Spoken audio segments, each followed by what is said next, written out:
¿Qué pasaría si un mensaje, escrito hace casi 2000 años, tuviera la clave para entender nuestro presente?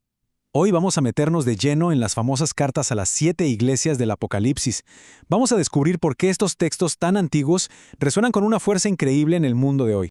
Bueno, para entender esto, vayamos al principio.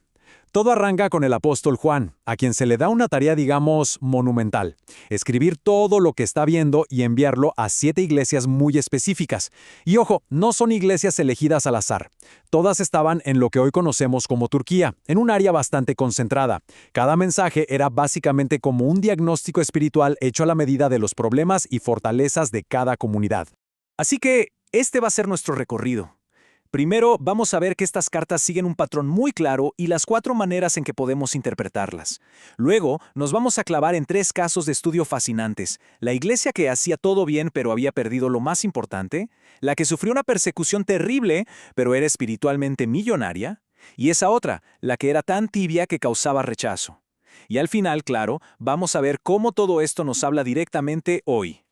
Lo primero que salta a la vista al leer estos mensajes es que no son improvisados, para nada. De hecho, siguen una estructura de comunicación muy clara, casi como si fuera una plantilla. A ver, cada carta sigue este mismo esqueleto, de 4 partes. Primero, siempre hay una descripción particular de Cristo que, curiosamente, se conecta de forma directa con la situación de la iglesia. Luego viene un elogio, un reconocimiento por lo que sí están haciendo bien. Después, si hace falta, llega la reprimenda, una corrección o una advertencia muy directa. Y para cerrar, cada mensaje termina con una promesa increíble para aquellos que logren superar sus desafíos. Esta estructura es la clave para descifrar el propósito de cada carta. Ahora, aquí viene lo interesante. Lo que hace que estas cartas sigan siendo tan relevantes después de tantos siglos es que no tienen un único significado. Tienen, digamos, múltiples capas de aplicación, lo que las hace vigentes para cualquier persona, en cualquier época.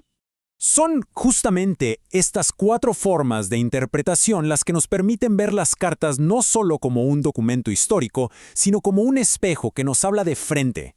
La primera capa es la histórica, la más obvia. Los mensajes iban dirigidos a congregaciones de verdad con problemas de verdad en el siglo I. La segunda es la dispensacional, que ve a cada iglesia como un símbolo de una era distinta en la historia del cristianismo. La tercera, la comunal. Cualquier iglesia de hoy puede verse reflejada en las características de una de estas 7. Y por último, está la capa personal, donde cada individuo puede encontrar un reflejo de su propia vida espiritual. ¡Perfecto! Ahora vamos a ponerle carne a este esqueleto. Miremos nuestro primer caso de estudio: Éfeso. Por fuera parecía una iglesia modelo, casi perfecta, pero por dentro algo fundamental se estaba muriendo. El nombre Éfeso significa deseable, y la verdad es que lo era, al menos en apariencia. Era una iglesia súper trabajadora, con una doctrina sólida, perseverante. Pero claro, esta fachada tan deseable escondía una grieta profunda.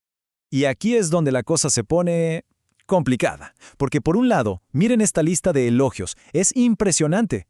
Trabajo duro, paciencia, buen discernimiento teológico, aguante. Parecían la iglesia perfecta.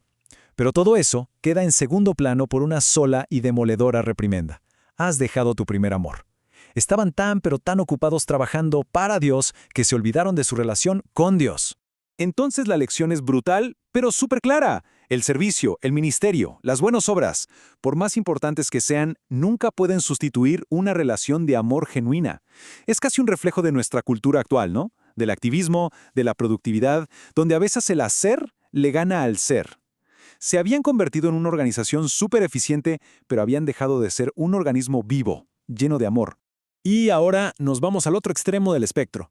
Hablemos de Esmirna, una iglesia que enfrentaba un sufrimiento inimaginable y que curiosamente es una de las 2 que no recibe ni una sola crítica. El nombre Esmirna, ¿de dónde viene? Pues de la palabra mirra. ¿Y qué era la mirra? Una resina que se usaba para embalsamar a los muertos. Esto no es casualidad para nada. Su propio nombre ya era una especie de profecía de su destino. Una iglesia de mártires, una comunidad marcada por el sufrimiento. Aquí nos encontramos con otra paradoja increíble.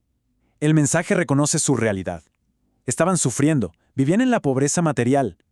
Seguramente eran marginados, discriminados. Pero la perspectiva divina era totalmente opuesta. pero tú eres rico. Su sufrimiento había forjado una riqueza espiritual que valía mucho más que cualquier tesoro de este mundo. En el mensaje se les advierte de una tribulación de 10 días. ¿Qué significa esto? Bueno, no se trata de 10 días literales. Muchos estudiosos lo ven como una referencia a 10 periodos distintos de persecución durísima bajo diferentes emperadores romanos, empezando con Nerón y terminando con la terrible persecución de Diocleciano. Esta iglesia aguantó una oleada tras otra de sufrimiento, cumpliendo así con esta profecía. Y con esto llegamos a nuestro último caso, y quizás el más conocido, la Odisea. Si Éfeso era la iglesia de las obras sin amor y Esmirna la del sufrimiento sin mancha, la Odisea era la iglesia de la autosuficiencia, de la indiferencia espiritual, una apatía que nació directamente de su enorme riqueza material. Para entender el problema de esta iglesia, primero hay que entender su ciudad. La Odisea era una ciudad increíblemente rica, un centro bancario tan potente que cuando un terremoto la destruyó, ellos mismos rechazaron la ayuda de Roma y la reconstruyeron con su propio dinero. Imagínense el orgullo. Además, eran famosos por su lana negra, que era un artículo de lujo, y por una escuela de medicina que hacía un ungüento para los ojos muy popular. Hay que quedarse con estas tres cosas: dinero, ropa y medicina para los ojos. Y es que su riqueza material los había dejado completamente ciegos en lo espiritual. Su actitud era: soy rico, estoy completo, no me falta nada. Pero la realidad, tal como se las describen, era exactamente la contraria. Eran espiritualmente desventurados, miserables, pobres, ciegos y desnudos. Fíjense cómo la reprimenda ataca justo sus puntos de orgullo. Su riqueza era pobreza espiritual, su ropa de lujo era en realidad desnudez, y su famoso remedio para los ojos era ceguera. Y aquí llegamos a la frase más famosa y honestamente más escalofriante de todas. La ciudad recibía el agua a través de un acueducto que venía de unas aguas termales. Para cuando llegaba a la ciudad, el agua ya estaba tibia, desagradable. Pues bien, esa imagen se usa para describir su estado espiritual. No eran fríos, o sea, abiertamente en contra, ni calientes, apasionadamente a favor. Eran simplemente tibios, indiferentes. Y esa apatía era tan repulsiva que la reacción divina es visceral. Te vomitaré de mi boca. Bueno, después de escuchar todo esto, diagnósticos tan duros, advertencias tan serias, uno se pregunta, ¿y ahora qué? ¿Cuál es la solución? Porque el mensaje no solo diagnostica el problema, también prescribe el remedio. La solución que se le ofrece a Éfeso se convierte en un modelo para todos. Es un proceso de 3 pasos, simple pero muy profundo. Primero, recuerda. Recuerda cómo eran las cosas antes, esa pasión del principio. Segundo, arrepiéntete. Y esto no es solo sentirse mal, es cambiar de mentalidad, dar media vuelta. Y tercero, haz. Vuelve a hacer las cosas que hacías al inicio, pero ya no por obligación, sino como el resultado de ese amor que has recuperado. Cada una de las 7 cartas termina con este mismo llamado, una frase que atraviesa los siglos y llega hasta nosotros. Nos recuerda que esto no es solo historia antigua. La pregunta que queda en el aire es para todos. En medio de tanto ruido, de tantas distracciones de la vida moderna, ¿estamos oyendo lo que el Espíritu sigue diciendo hoy?